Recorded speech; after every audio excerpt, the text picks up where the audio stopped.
काय करावं रे बाबा सोयाबीनला दिवाळी अवघी 2 दिवसावर आली तरी आमची सोयाबीन नाही व्हायचं नाव नाही घेऊ राहिली. आणि जसं मी गावातून ही मशीन आणली तशी पण ते लोक माझ्या तोंडाकडे पाहू राहिले जसं की मला सोनं लागलं होतं. तर जय हरी मंडळी, मी तुमचा सर्वांचा गावाकडचा माणूस म्हणजे शुभम्मा. सोयाबीन सोंगाचा शेवटचा दिवस आणि ह्या अनाथात काढा आपला सोम्या राम्याचा रथ आणि चाललो होतो डायरेक्ट वावरात जसं आलो सोम्याला बांधता सोम्याचे असे काही नखरे चालले. भाऊ तर डायरेक्ट घोड्याच्या पलीकडे उड्या मारत होता. त्याच्यानंतर आपल्याला मशीन चालवायची म्हणून या आधी सोयाबीनच्या फट्ट्यातले कुरडूची कवळ्या उचलल्या आणि पहिले धुऱ्यावर फेकून दिल्या.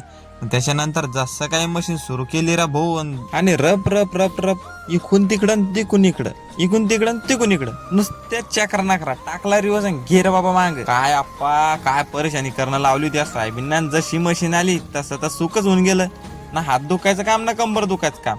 हे टार तिकून चालवताना भर इकडे घेऊन जायची. हे नुसते सोयाबीन सोडा गहू हरभर मक्का तूर गिर सगळं कापून टाकते. मी तिनं 5 वर्षापासून सोयाबीन सोंगू राहिलो. हिला मेंटेनन्स बी लय कमी आहे रे भाऊ. सांगा बरं का मग पुरती का नाही घ्यायला तर मजूर बी भेटत नाही. त्याच्यामुळे म्हटलं डायरेक्ट आता मशीन पट्ट्या बांधून डायरेक्ट अशी मशीन चालवायची कवड्या मागं पेकायच्या. गथुडं झालं की मशीन थांबवायची गथुडं बांधायचं आणि डायरेक्ट गथुडं सुडीवर टाकायचं. तर हे असं आहे बा मग आपलं गरीबाचा हार्वेस्टर. तर आजच्यासाठी एवढंच मंडळी. आपण भेटू अशाच एका नवीन व्हिडिओ मध्ये. आणि तुम्हाला व तुमच्या परिवाराला माझ्याकडून व माझ्या परिवाराकडून दीपावलीच्या मंगलमय शुभेच्छा. त्यांनी अजून आपल्या आयडीला फॉलो केलं नसेल त्यांनी लवकर फॉलो करून घ्या.